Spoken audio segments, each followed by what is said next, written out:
Hello everyone, this is Himanshu Sharma और आज की वीडियो में हम बात करते हैं क्लास 11th के chapter 2 structure of atomic chemistry के चैप्टर जो है अपना।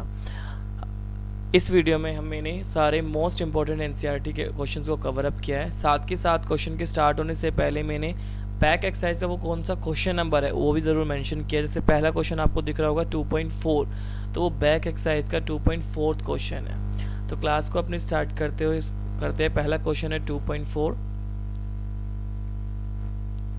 Write the complete symbol for the atom with atomic number Z and atomic mass is A। So basically यहाँ पे इन्होंने Z को जो है मास एटॉमिक नंबर से मेंशन किया है एंड मास को किससे रिप्रेजेंट किया है, A से रिप्रेजेंट किया है। सबसे पहले आपको ये पता होना चाहिए कि कोई भी अगर आपका एटम है तो उसको सिंबलाइज करने के लिए जो ऊपर लिखा जाता है वो लिखते हैं मास नंबर और नीचे लिखा जाता है अपना एटॉमिक नंबर। तो यहाँ पे इन्होंने तीन ऑप्शंस दिए है, इन सब को आपको सिंबल से रिप्रेजेंट करना है। सबसे पहला है Z is equal to atomic number. तो सबको 17 एटॉमिक नंबर किसका होता है, क्लोरीन का, और मास नंबर 35। तो यहाँ पे नीचे लिखा हुआ है 35x 17, that means mass number is 35 and 17 is atomic number. ऐसे ही नेक्स्ट जब हम चलते हैं तो Z एटॉमिक नंबर है 92, वो हमने नीचे लिख दिया, और एटॉमिक मास है 233, वो हमने ऊपर लिख दिया। नेक्स्ट जब हम थर्ड पार्ट पे पहुंचते हैं तो देखो 4 और 9, सिमिलरली हमने इसका भी लिख दिया है। नेक्स्ट क्वेश्चन पे हम बात करते हैं। Yellow light emitted from a sodium lamp has a wavelength of 580 nanometre. आपको पता होना चाहिए 1 nanometre is how many much metre, 10⁻⁻⁹ metre. Calculate the frequency and wave number of yellow light. आपको पहले निकालना है फ्रीक्वेंसी एंड फिर वेव नंबर। अब ये रिलेशन आपको पता होना चाहिए, frequency is inversely proportional to the wavelength, और जब प्रोपोर्शनलिटी का साइन हटेगा तो कांस्टेंट आएगा c/λ, और c की वैल्यू होती है 3 × 10⁸ मीटर पर सेकेंड। इन्होंने वेवलेंथ को 580 नैनोमीटर को 10⁻⁹ मीटर में कन्वर्ट कर दिया है। सबसे पहले frequency is equal to c/λ जब निकालोगे तो ये आंसर आएगा 5.17 × 10⁻14 सेकेंड इनवर्स। जैसे हम वेव नंबर निकालने जाएंगे तो वेव नंबर का फॉर्मूला होता है it's the reciprocal of this wavelength. तो उन्होंने 1 से डिवाइड कर दिया 5 × 10⁻⁹ मीटर, तो आपका पर्टिकुलर आंसर आ जाएगा। अब जो ऐसे आंसर्स होते हैं 1 / 580, तो इसको आपको कैलकुलेशन करने में थोड़ी डिफिकल्टी होती है, वो आपको देखना पड़ेगा।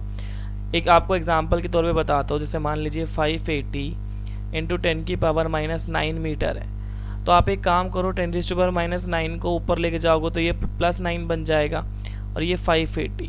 अब आपको पता है 580 है, अगर मुझे कहीं ना कहीं ऊपर 1000 मिल जाए, अगर मैंने 10⁻9 से 3 0 ले ली तो 10�6 बना यहाँ पे 580।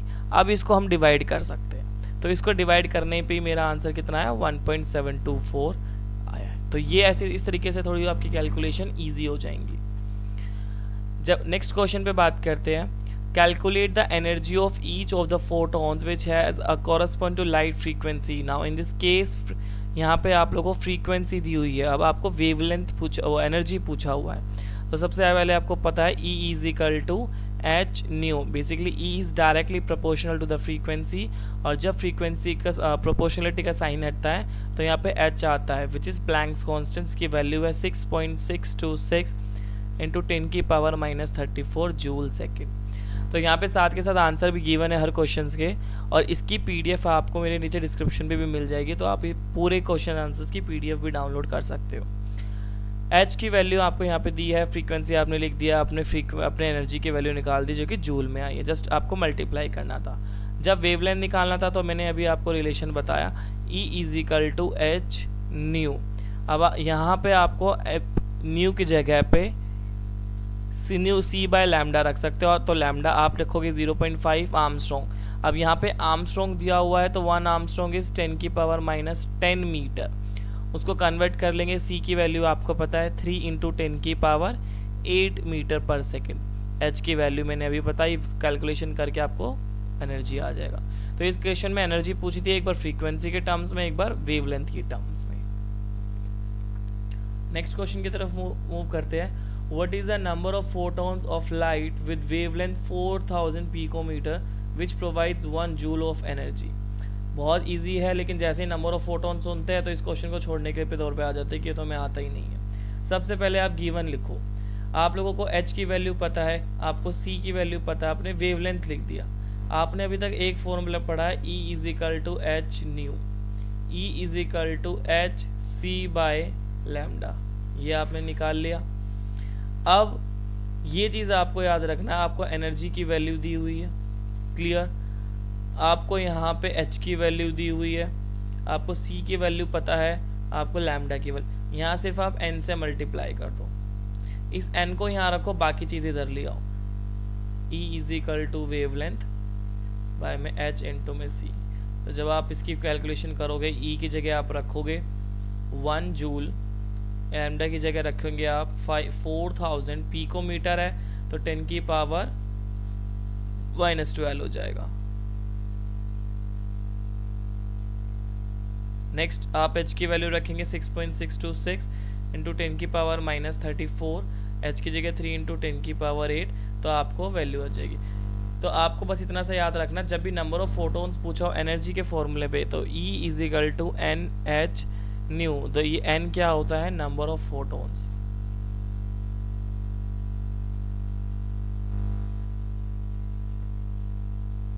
नेक्स्ट क्वेश्चन आपका है जो कि फोटो इलेक्ट्रिक इफेक्ट पे बेस्ड है। इसको मैं थोड़ा इंपॉर्टेंट मानता हूँ क्योंकि इसमें 3 पार्ट, एक क्वेश्चन में 3 पार्ट अलग अलग पूछ लिए गए।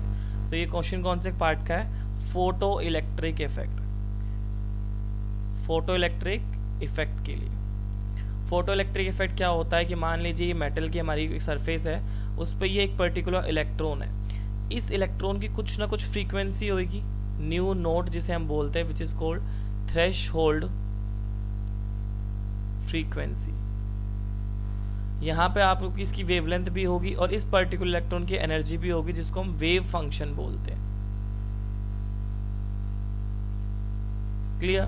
अब यहाँ से कोई बाहर से फोटोन आता है और इस इलेक्ट्रॉन पे स्ट्राइक करता है, तो इलेक्ट्रॉन यहाँ से निकलेगा और अगर बहुत एक्सेस में एनर्जी, मतलब इस इलेक्ट्रॉन से ज़्यादा एनर्जी दे दी, तो वो एनर्जी किस में कन्वर्ट हो जाएगी, प्लस काइनेटिक एनर्जी में हो जाएगी।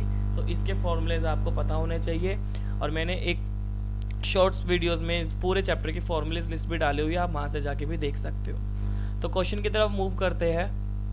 इस क्वेश्चन में सबसे पहले बोला हुआ a photon of wavelength 4 into 10⁻⁻⁷। आप इसकी लैंग्वेज को पढ़ो। सबसे पहले एक फोटोन है जिसकी वेवलेंथ कितनी है, 4 इंटू 10⁻⁷। पिक्चराइज भी कर सकते हो आप इसको किस तरीके से, एक फोटोन आ रहा है, उसकी वेवलेंथ कितनी है, 4 इंटू 10⁻⁷ मीटर। उसने एक इलेक्ट्रॉन पे स्ट्राइक करा मेटल सरफेस पे, उसकी वर्क फंक्शन जो लिखा हुआ wave function, sorry work function, मैंने वेव फंक्शन में गलत बोल दिया था, वर्क फंक्शन। तो यहाँ पे वर्क फंक्शन जो इन्होंने दिया हुआ है W नोट की वैल्यू वो है 2.13 इलेक्ट्रॉन वोल्ट। अब आपसे पूछा हुआ है जो ये इलेक्ट्रॉन आ रहा है, ये इसको बोला हुआ है फोटोन। क्या बोला हुआ है, फोटोन। मतलब ये जो यहाँ से इलेक्ट्रॉन आ रहा है, हमने इसको फोटोन के रिस्पेक्ट में बोला हुआ है। इसकी एनर्जी पूछी है, तो simple E is equal to h nu, nu की जगह आप क्या रखेंगे, C बाय लैम्डा। तो आपका एनर्जी ऑफ फोटोन आ जाएगा। देखो पहले वाले पार्ट में इस तरीके से किया हुआ है,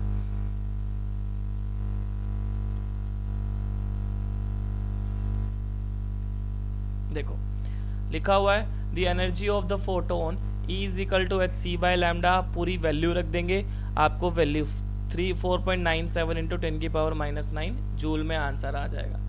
अब एक चीज़ देखना है यहाँ पे, अगर आप लोगों से एनर्जी किसी चीज़ में नहीं पूछी हुई है, इन्होंने एक स्टेप एक्स्ट्रा करा हुआ है इलेक्ट्रॉन वोल्ट निकालने के लिए, और आगे हमारे लिए कैलकुलेशन थोड़ी सी इजी हो जाए इसलिए यहाँ पे किया हुआ है। आप यहाँ पे जो वर्क फंक्शन की है ये भी बेसिकली एनर्जी है, तो या तो आप इसको जूल में कन्वर्ट कर सकते थे। हमने क्या किया है इस क्वेश्चन में कि इन्होंने इस जो एनर्जी आपकी निकली है, energy of photon, this energy of photon, इसको जूल में कन्वर्ट किया है। कैसे कन्वर्ट किया है, 1.602 इंटू 10⁻⁻19 जूल से डिवाइड करके। ये कुछ नहीं है, ये एक चार्ज ऑफ इलेक्ट्रॉन ही है, इलेक्ट्रॉन के ऊपर जो चार्ज होता है वही है। तो वहाँ से वैल्यू कितनी आई, 3.1 इलेक्ट्रॉन वोल्ट। सेकेंड हम बात इन्होंने पूछा हुआ है काइनेटिक एनर्जी ऑफ एमिशन। तो जब आप फोटो इलेक्ट्रिक इफेक्ट का फॉर्मूला देखोगे तो आपको फोटो समझ में आएगा, वहाँ पे फॉर्मूला होता है E is equal to work function plus kinetic energy. ऐसा मैं क्यों कह रहा हूँ, क्योंकि जब फोटोन, इस फोटोन की एनर्जी निकालनी तो भाई वो उतनी होगी ना कि जितनी एनर्जी तो इस इलेक्ट्रॉन को निकालने में लग गई और एक्स्ट्रा एनर्जी जो काइनेटिक में चली गई, तो दोनों को प्लस कर दो, वो यहाँ पे किया हुआ है। तो आपको एनर्जी ऑफ फोटोन पता है, वर्क फंक्शन दिया हुआ है, काइनेटिक एनर्जी पूछी है।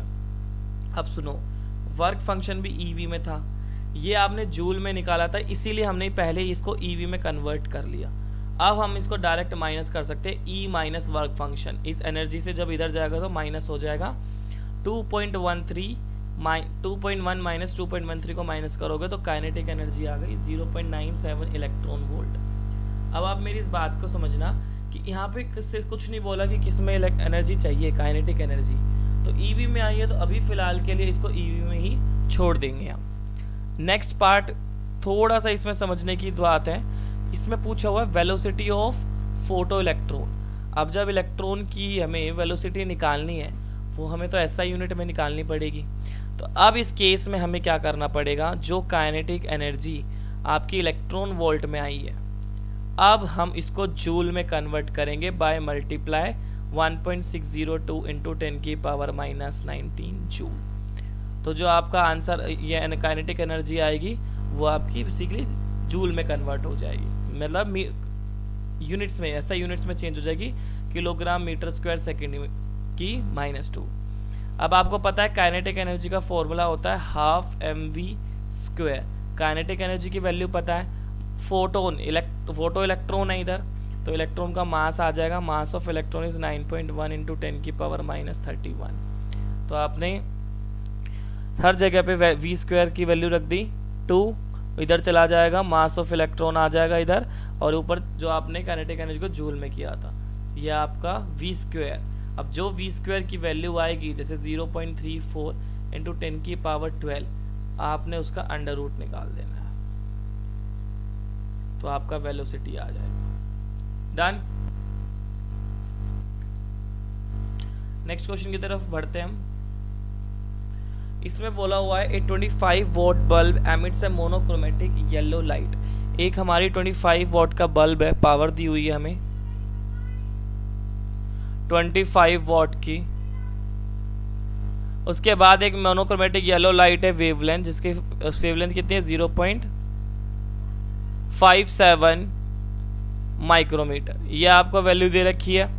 Calculate the rate of emission पर क्वांटा पर सेकेंड। एक तो देखो इसमें कंफ्यूज मत होना, एक तो या तो आप उसका फॉर्मूला याद रख लो कि रेट का जो फॉर्मूला यहाँ पे दिया हुआ है वो है power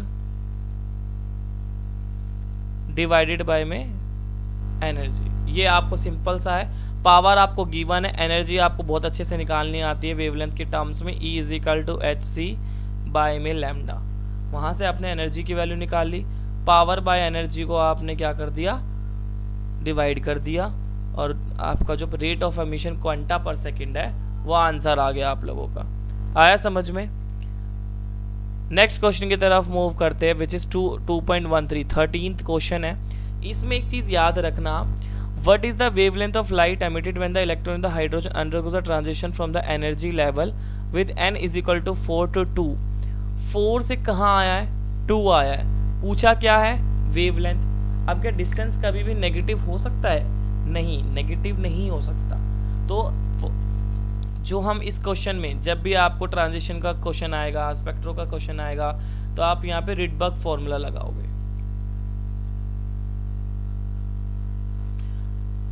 which is RH wave number is equal to RH bracket में 1/n1 का स्क्वायर माइनस 1 में n2 का स्क्वायर। अब n1 और n2 इस तरीके से रखना कि आपका जो भी वेवलेंथ या वेव नंबर आएगा वो पॉजिटिव ही आना चाहिए। तो n1 की जगह पे आप क्या रखेंगे, अभी हालांकि इनके कहानी के हिसाब से तो n1 ये होना चाहिए था और n2 ये होना चाहिए था, बट नहीं, n1 हमेशा छोटे वाले को ही रखेंगे हम और n2 बड़े नंबर को रखेंगे। जैसे हमने यहाँ पे रखा, आप लोगों का यहाँ पे वेव नंबर आ रहा था, लेकिन हमें पता है wave number is the reciprocal of wavelength, तो सिमिलरली वेवलेंथ भी रेसिप्रोकल होगा वेव नंबर का। तो इस स्टेप में आने के बाद हमने इसको रिवर्स कर दिया, क्या कर दिया, उल्टा घुमा दिया, डिनोमिनेटर न्यूमरेटर बन गया, न्यूमरेटर डिनोमिनेटर बन चुका है। तो यहाँ से आप आंसर निकालोगे तो 486 इंटू 10⁻⁻9 मीटर में आंसर आएगा, लेकिन उसको 10⁻⁻98 की जगह नैनोमीटर कर देंगे। क्लियर। नेक्स्ट चलते हैं, what is the maximum number of emission lines when the excited electron of a hydrogen atom and in N6 drops to ground state. आप देखो, ये बच्चे सोचते कि ये फॉर्मूले से होगा, लेकिन ये बहुत ही इजी पार्ट है। कैसे इसको करते हैं देखो, लेट अस सपोज आपको पता है कि लाइंस बना लेते हैं 1 2 3 4 5 6, 6 से आ रहा है 1 2 3 4 5 6। अब 6 से इलेक्ट्रॉन कहाँ कहाँ आ सकता है, 5 में आ सकता है, 4 में आ सकता है, 3 पे आ सकता है, 2 पे आ सकता है, 1 पे। तो कितने हमारे पास पॉसिबिलिटीज हो गए लाइन, 1 2 3 4 5 लाइंस बन गए। सिमिलरली अगर मैं फोर्थ की बात करूं कि N5 से कहाँ कहाँ आ सकता है, एक बार यहाँ आया तो इधर आ सकता है, 1 2 3 4, कितने लाइंस आ गई, 4 लाइन आ गई। ऐसे ही बाकियों के लिए करेंगे, 3 आएगी, 2 आएगी, 1 आएगी। तो देयर अगर जब इसको सम करते हैं तो आपका overall maximum number of emission आ जाएगी 5 + 4 9 10 11 12 13 14 एंड 15। तो they are the 15 number of emissions जो आपके एक्साइटेड इलेक्ट्रॉन को N6 से, मतलब 6 एनर्जी लेवल से ग्राउंड स्टेट में लाने की पॉसिबिलिटीज है। क्लियर।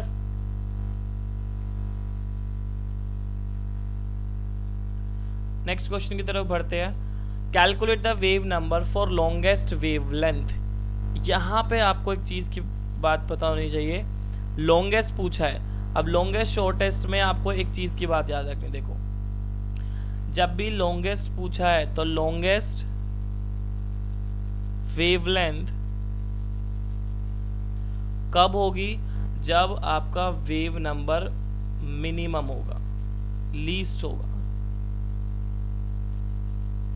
अब वेव नंबर देखो, मैं मान लेता हूँ या आपकी मैंने सीरीज बनाई, this is Lyman, बामर, Paschen, P fund, bracket 1 2 3 4 and 5, this is 5। अब लाइमन 2 पे है तो सबसे कम वेव नंबर्स किस में पहुंचेंगे, जो सबसे नेक्स्ट वाली होगी 3 पे। तो अब बस इतना सा इक्वेशन था, N1 हमारे लिए हो गया है 2, जो कि बामर क्वेश्चन में ये 1 था, और N2 की वैल्यू हो गई है 3। तो अब आपने जब इस फॉर्मूले में रख दोगे, किस फॉर्मूले में रखेंगे, रिडबर्ग फॉर्मूले में। वेव नंबर पूछा हुआ है, wave number is equal to RH, ये आपकी वैल्यू है। इधर आपने N1 की जगह 2 रखा, N2 की जगह 3 रख दिया, you will get the final answer. बस आपको ये चीज याद रखनी। इसी पार्ट में अगर आपको वो पूछ लिया होता, शॉर्टेस्ट वेवलेंथ पूछा होता, क्या पूछा होता, शॉर्टेस्ट, इसी क्वेश्चन में, तो N1 की वैल्यू आ जाएगी 2 और N2 की वैल्यू आ जाएगी इन्फिनिटी। क्या आ जाएगी, इन्फिनिटी। तो उस क्वेश्चन को आप उस तरीके से कर सकते हो। Now next question is calculate the wavelength of electron moving with the velocity. अब अगर पूछा होता फ्रीक्वेंसी तो आप लगा देते new is equal to c/λ। यहाँ पे वेलोसिटी पूछी है, तो जब भी वेवलेंथ और वेलोसिटी का रिलेशन आता है तो आपके लिए आती है de Broglie wavelength, lambda is equal to h by में momentum which is mass into velocity. यहाँ इलेक्ट्रॉन बोला है, इलेक्ट्रॉन का मास आ जाएगा, वेलोसिटी आपको गिवन है, h की वैल्यू आपको पता है, आपका वेवलेंथ आ जाएगा। That's it. इसमें इतना सा करना था और कुछ भी नहीं है। Moving to the next question, mass of electron is 9.1। अगर यहाँ पे नहीं भी देते मास ऑफ इलेक्ट्रॉन तो आपको पता होना चाहिए ये मास of electron if it's kinetic energy is this. आपको बहुत अच्छे, क्या वेवलेंथ भी पूछी है, काइनेटिक एनर्जी पूछा है 12mv², मास पता है, काइनेटिक एनर्जी की वैल्यू दे रखी है, तो v² का फॉर्मूला क्या हो जाएगा, 2 इंटू काइनेटिक एनर्जी बाय में m, और v जब स्क्वायर हटेगा तो अंडर रूट आ जाएगा। डन। स्टेप 2 की बात करते हैं, calculation of wavelength. Similarly velocity का रिलेशन आ गया, अभी बोला जब भी वेवलेंथ एंड वेलोसिटी का रिलेशन आएगा तो lambda is equal to h by m v. इस फॉर्मूले को भूलना मत, ये इंपॉर्टेंट फॉर्मूला है। नेक्स्ट क्वेश्चन जो है हमारे क्वांटम नंबर पे है, an atomic orbital has n is equal to 3। आपको n की वैल्यू 3 दे रखी है, प्रिंसिपल क्वांटम नंबर की वैल्यू पूछा हुआ है, what are the possible values of l and ml। तो ठीक है, कितना इजी क्वेश्चन है, आपको फॉर्मूला पता होना चाहिए। n इज इक्वल टू 3 और l की वैल्यू क्या होती है, n माइनस 1।